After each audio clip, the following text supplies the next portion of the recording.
Everyone, Dr. Michael Corsillis here. I want to talk to you today about anxiety and stress. So just real quick, I know a lot of folks are feeling stressed, anxious, burned out, and can't even function, can't even think. They feel like they can't remember things.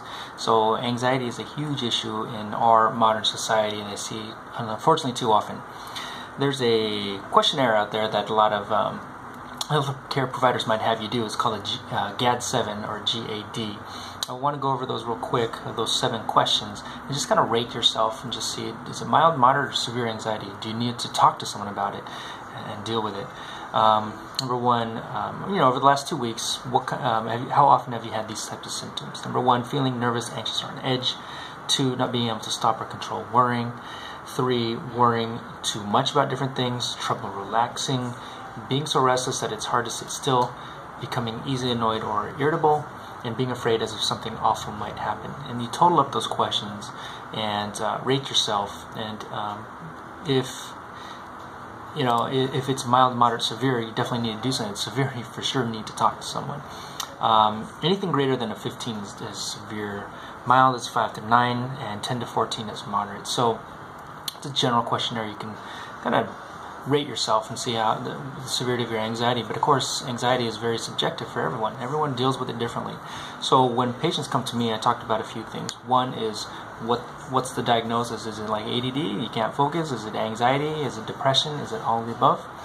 Number 2 is we got to treat that underlying issue. So is it your job that's doing it? Are you going to leave your job? Or are you going to develop the skills to deal with it? Or are you going to go on a medication? You can talk to a counselor. Those are all options. So I think a good thing to start off with is counseling. Talk therapy is very, very beneficial. Some folks needed to actually go on a medication.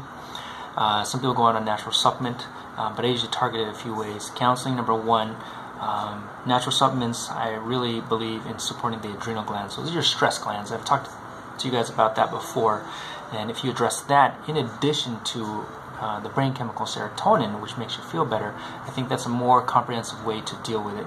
So communication is key. And the last thing, as I tell people, is try to focus on some good tools to have in your belt to deal with all the stress that you got every day. So those are things like meditation, other relaxation techniques, such as breathing techniques.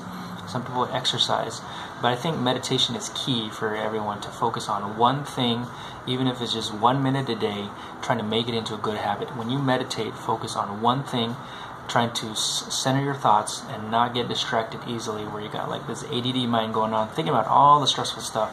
So just promise yourself to focus on one thing, doing meditation, just like a minute, and one thing could just be on the word happiness.